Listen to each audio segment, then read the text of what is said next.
Hi everyone, welcome to Bartley Locksmiths. I'm going to show you how to bump a 3-star Yale lock today.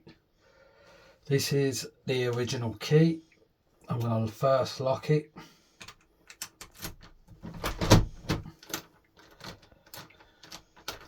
That's locked. This is the bump key. As you can see, they're both different. This is the original. So you know, locked. This is the bump key, what I'm going to use today to show you how to open. Normally you use a bump hammer, but I'm going to do it without.